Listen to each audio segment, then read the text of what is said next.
Bueno, muy buenas tardes. Lo que estoy haciendo es, voy a recuperar la predicación, la segunda parte de la predicación de este domingo, porque este domingo quedó truncado de alguna forma. Pasó que no se pudo grabar el audio, así que estoy en este asunto de volver a enseñar lo que enseñé, ¿no?, el domingo, pues, especialmente para que no se trunque, no haya vacíos en la serie que estamos acerca del reino de los cielos y la visión del reino de los cielos en este nuevo pacto, el nuevo pacto que el Señor compró con su sangre, ¿no? Él selló con su sangre y él legalmente lo pagó. Entonces, estábamos hablando, terminamos diciendo que el reino de Dios define, se puede definir como si yo estoy obedeciendo a Dios, simplemente. Dios tiene un reino, Dios tiene una forma de ser, Dios tiene unos planes. Él siempre va a hacer lo que Él desea, y lo que Él siempre ha deseado es usar este reino para Él gobernar en esta tierra, para traer el orden de Dios, el orden de vida, de paz, de bendición. Todo lo que Dios es, por gracia, Él ahora ha definido hacerlo a través del hombre, ¿no? Él lo definió desde hace muchos años. Adán fue el primer designado, ¿no? Él recibió la autoridad para hacer esto, pero de alguna manera sabemos cómo él falló, ¿no? Él falló en el mandato de Dios, y ahora Jesucristo lo restableció, lo reconquistó, ese derecho para los hombres, para los hijos de Dios.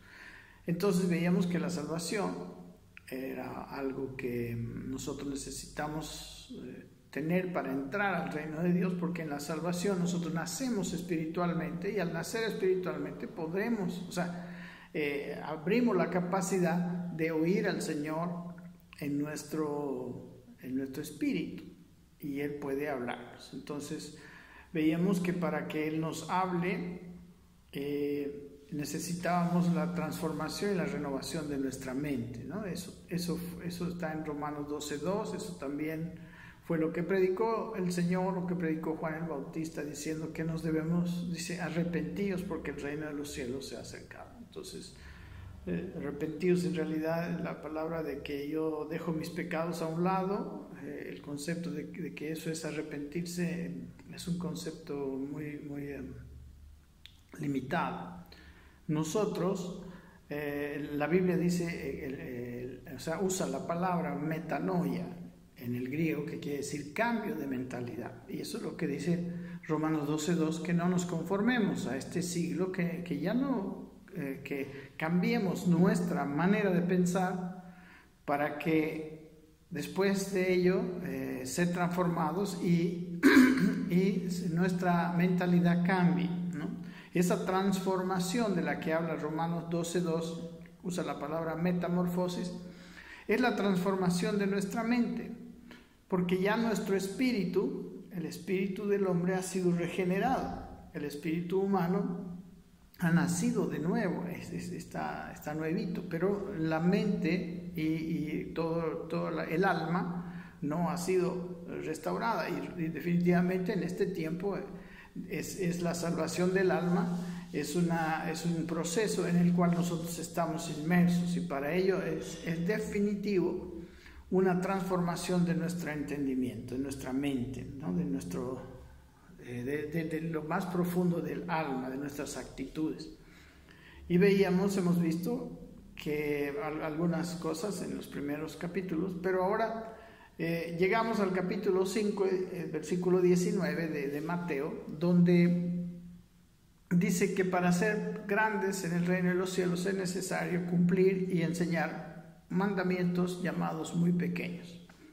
Y hasta aquí hemos estado viendo el mandamiento, dos actitudes, dos podemos decir, dos bases importantes para poder crecer, y también que si no las incorporamos a nuestra mentalidad, son dos impedimentos muy grandes.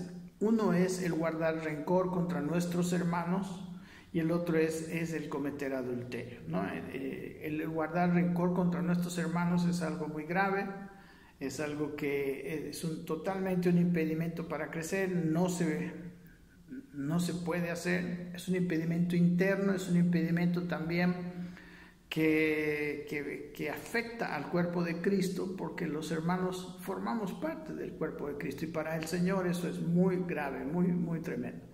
Ya lo habíamos visto en el anterior video. También el adulterio, que también está en el video pasado, la deslealtad conyugal, y también el ingreso de la pornografía y el dominio de las relaciones, de las cosas sexuales, ¿no? Ilícitas, impiden el cambio en nuestra mente, impedirán el oír a Dios, impedirán el crecimiento espiritual. Y hay una tercera parte que habla que también está dentro de la lista de los llamados mandamientos muy pequeños, y es lo que está en Mateo 5:33 al 37. Voy a leerlo. Dice: amén. Además habéis oído que fue dicho a los antiguos: no perjurarás, sino cumplirás al Señor tus juramentos. Pero yo os digo, no juréis en ninguna manera, ni por el cielo, porque es el trono de Dios, ni por la tierra, porque es el estrado de sus pies, ni por Jerusalén, porque es la ciudad del gran rey, ni por tu cabeza jurarás, porque no puedes hacer blanco o negro un solo cabello. Pero sea vuestro hablar sí, sí, no, no, porque lo que es más de esto, de mal procede. En la ley, jurar por Dios era una manera de garantizar las palabras, de garantizar lo dicho, porque si no era verdad, Dios era como el testigo, ¿no? Y a los ojos de Dios, el que mentía, invocando su nombre, no salía inocente. Entonces, como ellos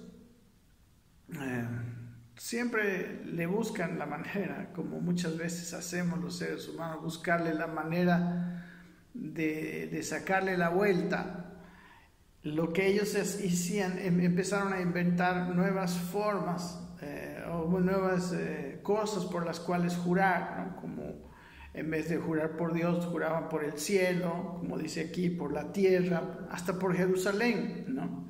Esto era un engaño, ¿no? Esto era una manera de hacer que esas cosas, o sea, ya no era Dios el testigo, ¿se dan cuenta? Sino que el testigo de mis palabras era el cielo, Jerusalén, aún mi cabeza, que en realidad no podían hacer nada en contra. Entonces, aquí habla el Señor diciendo que nuestras palabras, nuestro hablar debe ser claro, verdadero, honesto, si nosotros queremos ser grandes en el reino de los cielos, o sea, crecer, madurar espiritualmente, ¿no? Nuestra palabra debería ser confiable. Ya no deberíamos necesitar jurar delante de las personas por la confiabilidad de nuestras palabras. O sea que nuestro sí debería ser sí, nuestro no debería ser no. Quiere decir que tan solamente por hablar las personas sepan, o por lo menos que lo hacemos de una forma totalmente honesta. Entonces este es el tercer mandamiento, llamado muy pequeño, que pudiera impedir o permitir el crecimiento en el reino de los cielos. Y este mandamiento no tiene,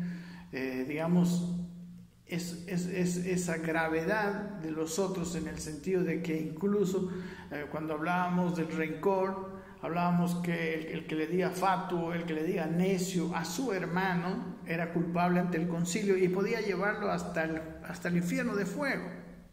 Eso era grave, Para Dios, las palabras necio, fatuo, hablan de insulto, de un insulto que quiebra la unidad del reino de Dios. Habla de una persona que con sus palabras se aleja completamente de su hermano y no le interesa más.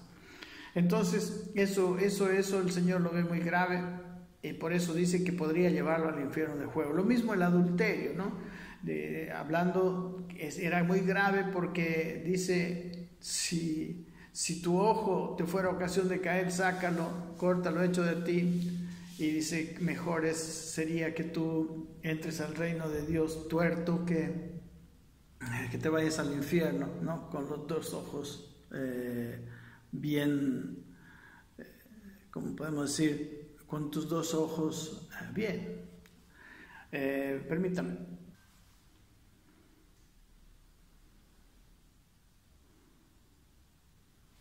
Muy bien, muy bien, muy bien.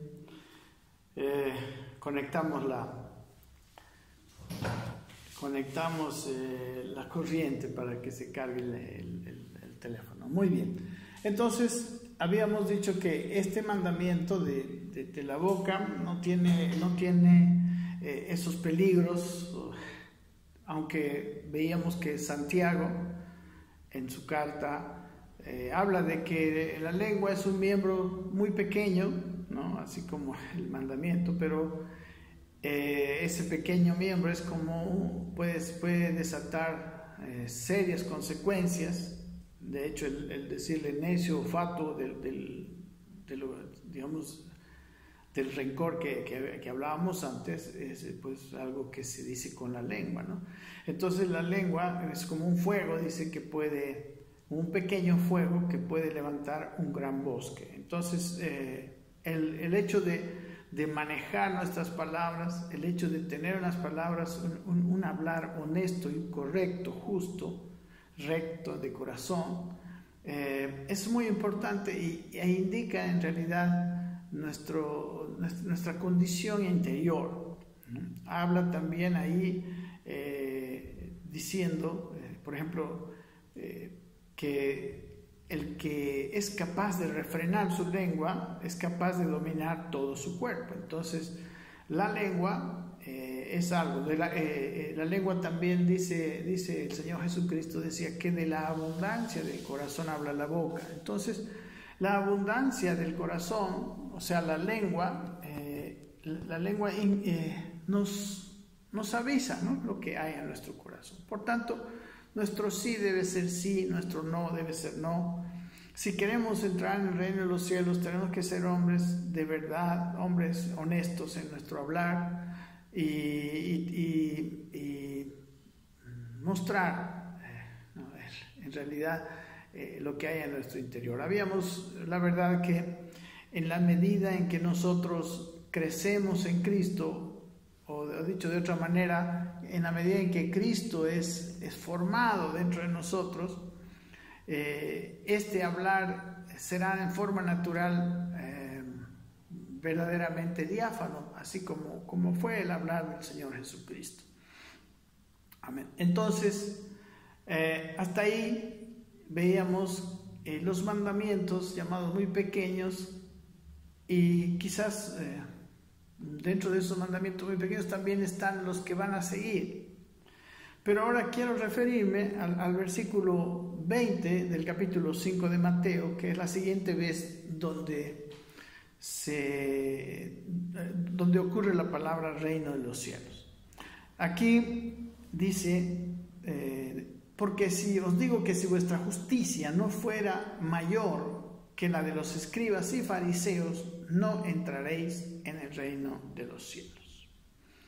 Ok, la palabra justicia, nuestra justicia, es la palabra diakosune en el griego, que quiere decir equidad, ¿no? Entonces, lo que podríamos decir que dice este versículo es, si vuestra equidad, ¿no? La equidad habla de una escala de cosas, de valores, un orden mental, donde hay lo que vale y lo que no vale. Si nuestra equidad no fuera mayor, ¿no?, en el griego la palabra no fuera más grande, la palabra pleión no fuera más mayor, en realidad tanto en cantidad, en número o en calidad, no fuera mayor que la de los escribas y fariseos, no entraremos en el reino de los cielos. Entonces, la equidad, la justicia de los escribas y fariseos en el mejor de los casos era la ley, pero la equidad de la que habla el Señor es la equidad de la gracia, ¿no? Porque Él nos ha metido, cuando nosotros recibimos a Cristo, hemos entrado en una cobertura llamada la gracia. Cuando entramos a vivir bajo la gracia, nosotros nos debemos dar cuenta de que ganamos todos los derechos conquistados por Cristo, pero perdemos todos nuestros derechos personales. Por ejemplo, cuando una persona que no está bajo la gracia, todas sus acciones tienen sus propias consecuencias y va a ser juzgado por sus acciones, ¿no? Y en el juicio podíamos ver, como habíamos estado estudiando hace un tiempo en Romanos, que no había justo ni a uno, nadie podía ser por sus propias acciones declarado inocente. Entonces, en el juicio se nos tomaría, si nosotros no hubiéramos sido salvos, se nos tomaría todas nuestras acciones, buenas y malas, y tarde o temprano nunca alcanzarían para ser hallados inocentes. Pero ya estando bajo la gracia, ya no se me juzga por mis acciones, sino por las acciones de Cristo, quien cumplió toda la ley. Entonces, estando bajo la gracia, a mí inmerecidamente se me llama justo, se me trata como justo, se me dan los derechos de un justo, la herencia de un justo, la autoridad de un hombre justo, etc. Todas aquellas bendiciones, todas aquellas recursos, toda esa herencia, llamada herencia, esa grandeza y gloriosa herencia, de la cual nosotros somos propietarios por el hecho de creer en Cristo, toda esa herencia nosotros la recibimos cuando estamos bajo la gracia. Pero ahora ciertas otras cosas que teníamos antes, nosotros nos tenemos que desligar. Entonces, cuando una persona recibe todo esto gratuitamente, se espera, el Señor Jesucristo espera que nosotros también, así como Él conquistó todas las cosas y nos la dio en forma gratuita, solo por fe, solo por creerle, así Él espera que nosotros también actuemos. Entonces, de manera que lo que Él hizo conmigo, yo debo hacerlo para con los demás. Este es el comportamiento que Dios exige a alguien bajo la gracia, y esta es la justicia mayor que la de los escribas y fariseos. Al finalizar este capítulo 5, nos dice los versículos 45 al 48, nos vamos a saltar un poco para poder compenetrarnos en lo que es la justicia cuando una persona entra bajo la gracia. Dice en el versículo 45, dice: para que seáis hijos de vuestro Padre que está en los cielos, que hace salir, dice, su sol sobre malos y buenos, que hace llover sobre justos e injustos. Dice: porque si amáis a los que os aman, ¿qué recompensa tendréis? ¿No hacen también lo mismo los publicanos? Y si saludáis a vuestros hermanos solamente, ¿qué hacéis de más? ¿No así los gentiles? Sed pues, dice, vosotros perfectos, como vuestro Padre que está en los cielos es perfecto. Entonces la gracia nos cambia de estatus, nos cambia de naturaleza, nos cambia de estatus. Dejamos de ser gentiles y pecadores, ¿no? Porque los gentiles pecadores, aún los fariseos, que eran gentiles y pecadores, conocedores de la palabra, nosotros de ser eso llegamos a ser hijos. Y llegamos a ser hijos con una genética, con una naturaleza semejante a la naturaleza de Dios. Él dice que llegamos a ser participantes de la naturaleza divina. Él dice que fuimos renacidos de una simiente incorruptible, no de una simiente corruptible, sino incorruptible, por la palabra de Dios que vive y permanece para siempre. Entonces nosotros tenemos una nueva naturaleza que no se manifiesta hasta que nosotros no empezamos a madurar. Dios espera de nosotros un comportamiento como hijos, un comportamiento que se parece al comportamiento de nuestro Padre Celestial. Aquí dice que nuestro Padre Celestial hace salir su sol sobre malos y buenos, que hace llover sobre justos e injustos. Dios es un Dios que exhibe gracia para todas las personas. Y aquí dice que si amamos solamente a los que nos aman, amar a los que me aman es una reacción natural de un hombre natural.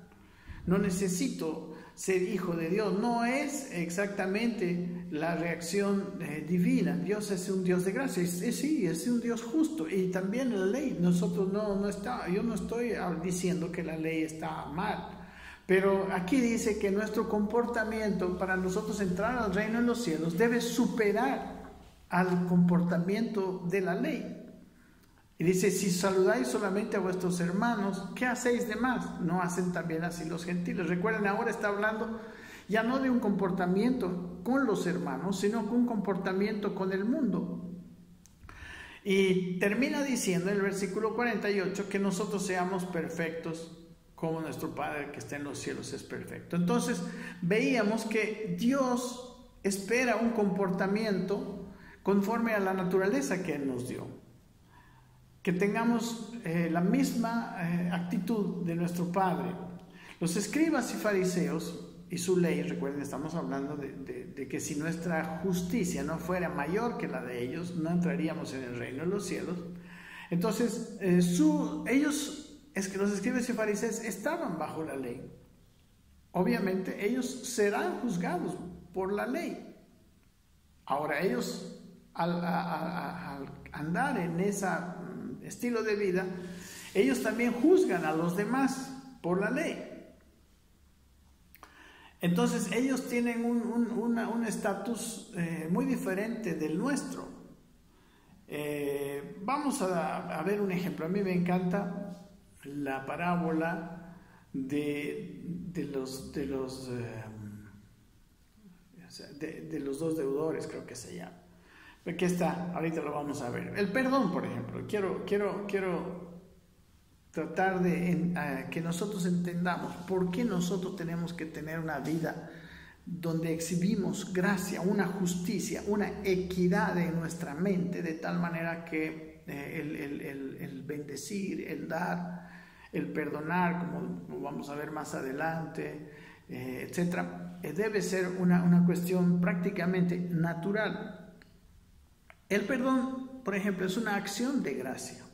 El perdón no se puede exigir a una persona no perdonada. Un fariseo y un escriba no era un hombre que había sido perdonado, ese iba a ser juzgado por la ley.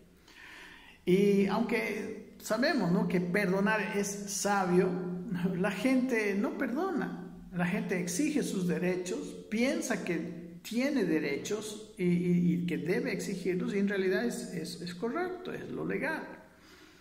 Si debemos a alguien, seguro Él nos cobrará, ¿verdad? No tenemos cómo exigir el perdón de aquellos que no fueron perdonados. Ahora, eso con nosotros es algo diferente. Nosotros fuimos perdonados.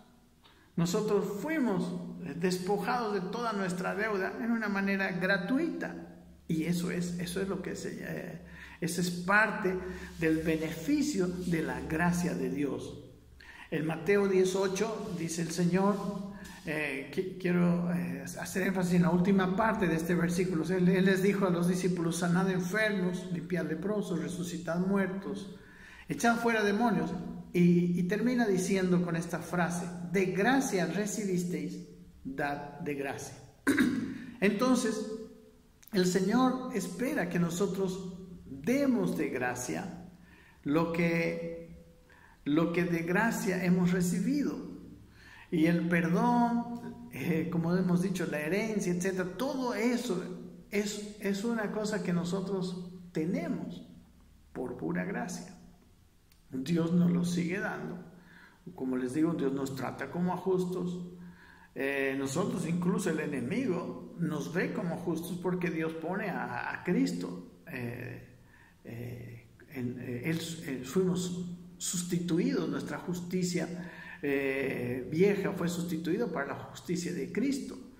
Y Cristo fue matado, fue juzgado por nuestros pecados. Entonces hubo un intercambio y ahora nosotros estamos en la calidad de justos. Pero Dios, como hemos estado viendo, Él espera que nosotros tengamos un comportamiento de gracia. En Mateo 5:38, después de haber visto lo anterior, aquellas actitudes que nos iban a hacer muy pequeños, que nos iban a impedir, empieza a decir, vamos a leer en el versículo 38, lo que aparentemente son exigencias desmedidas, imposibles para cualquier ser humano. Y de verdad que yo creo que sí, así es, excepto de un ser humano que haya recibido gracia. Versículo 38 dice: oísteis que fue dicho, ojo por ojo y diente por diente. Ese era el espíritu de la ley, eso es lo correcto, esa es la ley. Pero él dice: pero yo os digo, no resistáis al que es malo. Antes, a cualquiera que te hiere en la mejilla derecha, vuélvele también la otra. Al que quiera ponerte a pleito y quitarte la túnica, déjale también la capa. A cualquiera que te obligue a llevar carga por 1 milla, ve con él 2. Al que te pida, dale. Y al que quiera tomar de ti prestado, no se lo rehuses. El Señor está diciendo cosas muy difíciles cuando nosotros leemos esta parte. Nosotros necesitamos, muchas veces no queremos leerlas y decimos eso es imposible. El ojo por ojo, diente por diente, ¿no? Es una expresión justa, es una expresión de la ley, ¿no? Pero como les dije anteriormente, no para nosotros que hemos alcanzado la gracia de Dios. Para entender esto, a mí me gusta mucho una parábola, que es la parábola de los 2 deudores. Está en Mateo capítulo 18, versículos 23 al 35, lo cual lo vamos a leer ahora. Dice: por lo cual el reino de los cielos es semejante a un rey que quiso hacer cuentas con sus siervos. Y comenzando a hacer cuentas, le fue presentado uno que le debía 10,000 talentos. Y como no pudo pagar, ordenó su señor, como no pudo pagar, ordenó su señor venderle y a su mujer e hijos y todo lo que tenía para que se le pagase la deuda. Entonces aquel siervo postrado le suplicaba diciendo: Señor, ten paciencia conmigo y yo te lo pagaré todo. El señor de aquel siervo, movido a misericordia, le soltó y le perdonó la deuda. Pero saliendo aquel siervo, halló a uno de sus consiervos que le debía 100 denarios. Y haciendo de él le ahogaba, diciendo: págame lo que me debes. Entonces su consiervo, postrándose a sus pies, le rogaba diciendo: ten paciencia conmigo y yo te lo pagaré todo. Mas él no quiso, sino que fue y le echó en la cárcel hasta que le pagase la deuda. Viendo sus consiervos lo que pasaba, se entristecieron mucho. Y fueron y refirieron a su señor todo lo que había pasado. Recuerden, a su señor al que le había perdonado los 10,000 talentos, y él no quiso perdonarle al otro los 100 denarios. Ahora vamos a ver cuántos son los 10,000 talentos y cuántos los denarios. Pero ellos fueron a hablarle a su señor, y dice el versículo 32, entonces llamándole su señor le dijo: siervo malvado, toda aquella deuda te perdoné porque me rogaste. ¿No debías tú también tener misericordia de tu consiervo, como yo tuve misericordia de ti? Entonces su señor enojado le entregó a los verdugos hasta que pagase todo lo que debía. Así también, dice, en el último versículo de este capítulo, así también mi Padre Celestial hará con vosotros si no perdonáis de todo corazón cada uno a su hermano sus ofensas. Amén.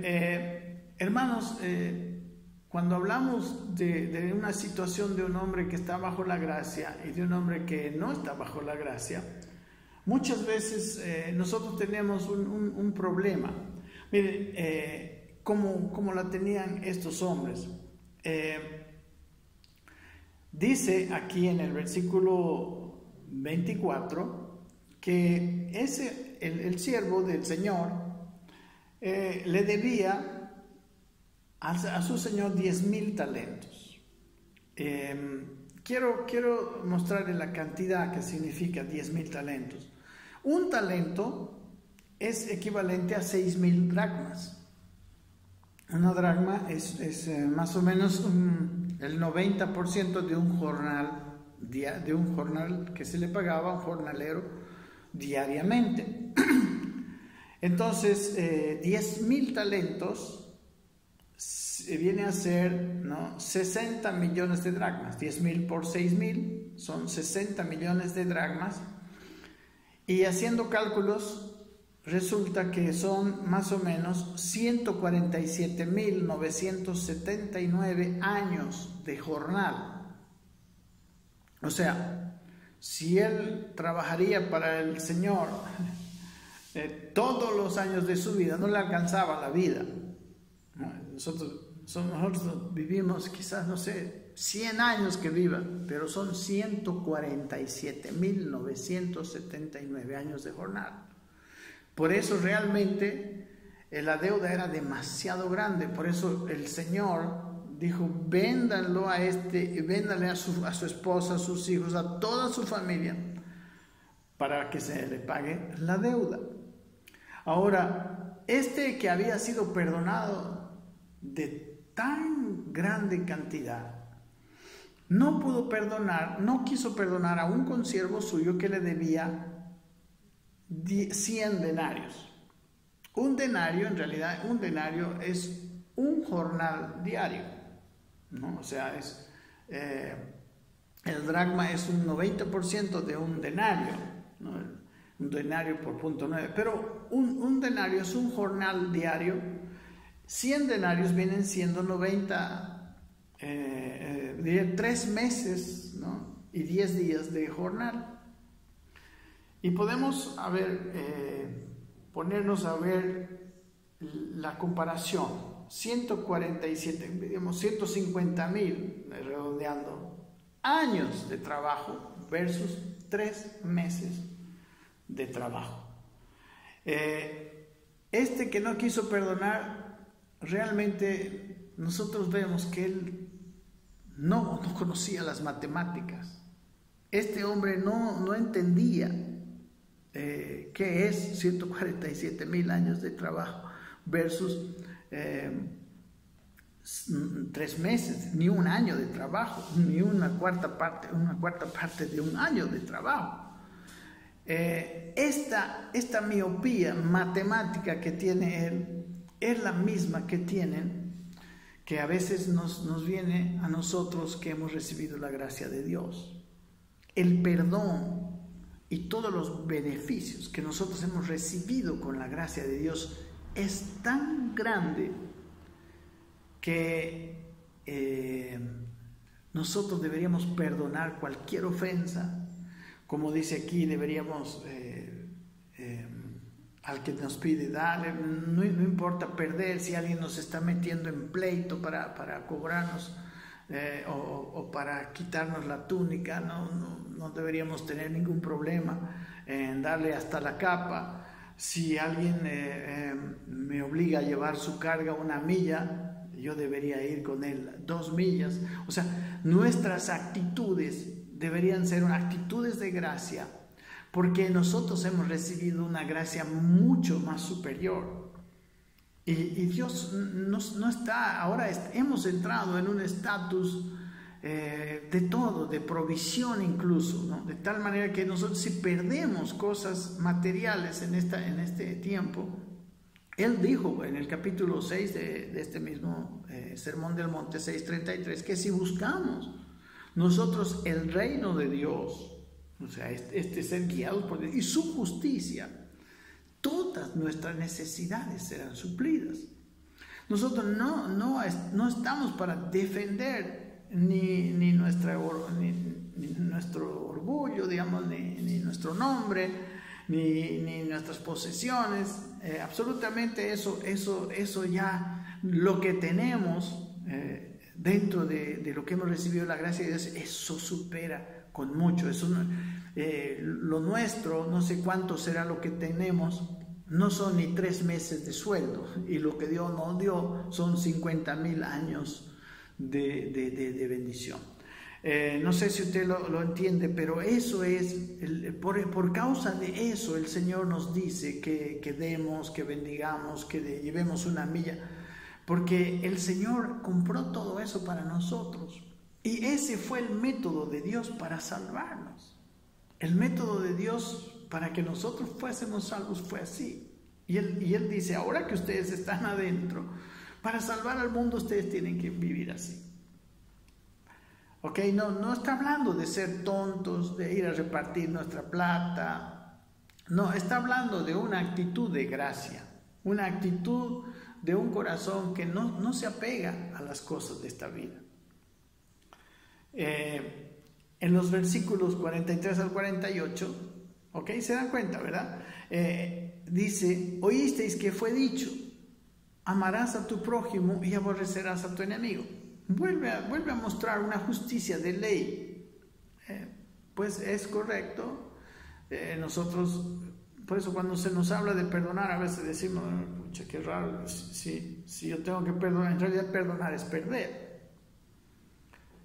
Ese señor que le perdonó 147,000 años de trabajo, le estaba regalando toda esa cantidad de dinero, porque eso era lo que el otro le debía. Entonces el que perdona pierde, aparentemente ahora, pero cuando uno entró al reino de los cielos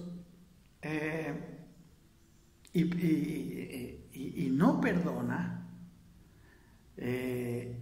tiene como una miopía y le va a pasar, en realidad al no entrar en el reino de los cielos, le pasa como a aquel hombre que después de que le fue perdonada esa deuda tan grande, después le fue cobrada, y el hombre fue, es seguro, él en la cárcel murió y los verdugos lo atormentaron. ¿Por qué? Porque 150,000 años no se puede pagar. Entonces es como que nosotros estamos sacrificando el reino muchas veces por nuestras cosas materiales, cuando esas son demasiado valiosas. Más adelante en el capítulo 6 dice que si nuestro ojo es bueno, todo nuestro ser estará lleno de luz, pero si nuestro ojo es maligno, todo nuestro ser estará en oscuridad. Y nuestro ojo es nuestro punto de vista, nuestra manera de ver las cosas. El ojo bueno es como dijo el apóstol Pablo en la carta a los Corintios, en la segunda carta. Nosotros no andamos por vista, andamos por fe. Él decía, nosotros no vemos las cosas dice que se ven, sino las que no se ven, porque las cosas que se ven son temporales, pero las que no se ven son eternas. El ojo que puede ver lo que no se ve, ese ojo es el que nosotros tenemos que tener para andar sabiamente y entrar al reino de los cielos.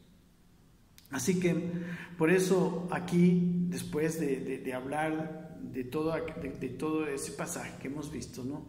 De dar, de bendecir, de perdonar, de incluso ir más allá, ¿no? De la injusticia que nos haga, nosotros devolverle con bendición y con bien. Aquí también sigue diciendo, antes de terminar el capítulo, que debemos amar. Versículo 44 dice, pero yo os digo, amad a vuestros enemigos, bendecid a los que os maldicen. haced bien a los que os aborrecen y orad por los que os ultrajan y os persiguen, para que seáis hijos de vuestro Padre que está en los cielos, que hace salir su sol sobre malos y buenos y que hace llover sobre justos e injustos. O sea, está hablando de una actitud en virtud de que nosotros hemos recibido y valoramos la maravillosa gracia de Dios. Y amar a nuestro prójimo es imposible si nosotros no recibimos el amor de Dios y la naturaleza de Dios. Es en virtud de la naturaleza de Dios que nosotros podemos amar a los demás. Porque el hombre tiene una naturaleza caída, egoísta. Pero en el momento en que Él nos salvó y nos hizo nacer del Espíritu, nos hizo nacer de nuevo, nos hizo nacer, dice, no de carne ni de sangre ni de voluntad de varón, sino nos hizo nacer de Dios. Entonces, Dios puso su semilla en nosotros y esa semilla ama al prójimo. Pero esa semilla no puede, ese amor al prójimo, esa naturaleza, para manifestarse necesita la renovación de nuestro entendimiento.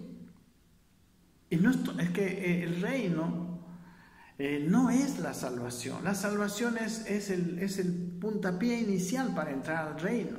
Si no somos salvos, si no nacemos de nuevo, no podemos ni ver el reino de los cielos y mucho menos entrar en el reino de los cielos. Primero somos salvos y luego tenemos la capacidad de entrar, pero nuestra entrada y nuestro crecimiento en el reino de los cielos no es automática. Nuestra entrada y la manifestación de esa nueva naturaleza de Dios en los hijos de Dios depende en una gran medida de la renovación de nuestro entendimiento. Y estas cosas de amar, de bendecir, esas cosas deben de ser incorporadas en nuestra mentalidad para después, poco a poco, ser expresadas hasta que Cristo sea expresado en nosotros.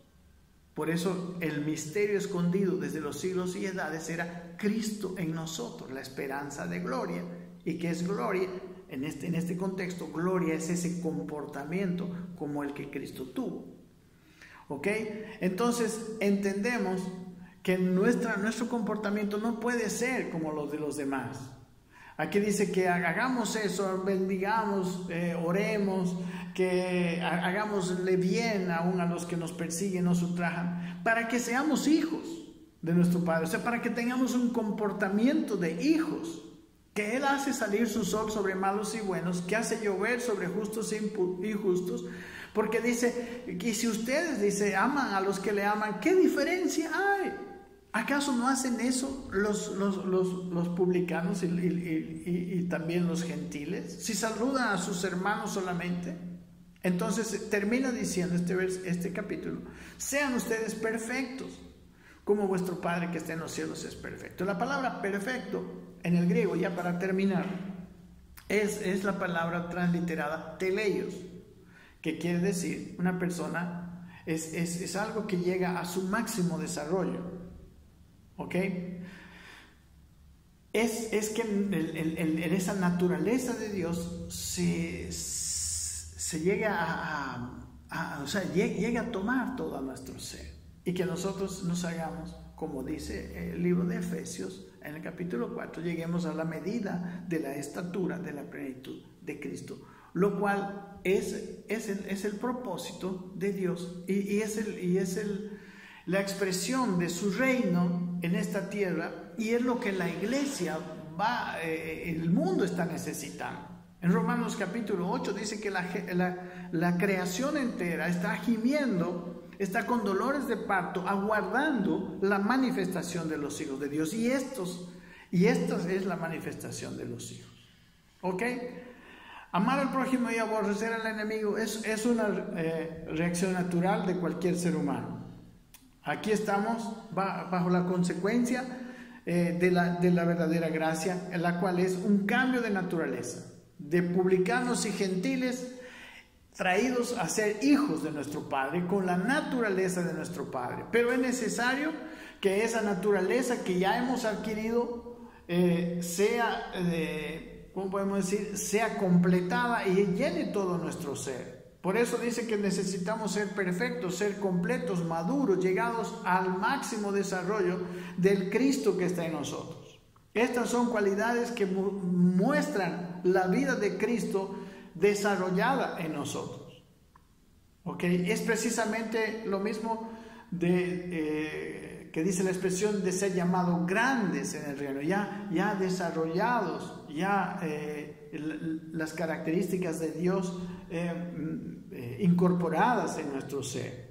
Si la gracia de Dios, hermanos, no va a producir ese amor, ese bendecir, aún ese orar en favor, ¿no?, de quienes nos ultrajan, nos persiguen, entonces esa gracia no es verdadera. Más adelante, en el capítulo 7, dice que el árbol se conoce por su fruto.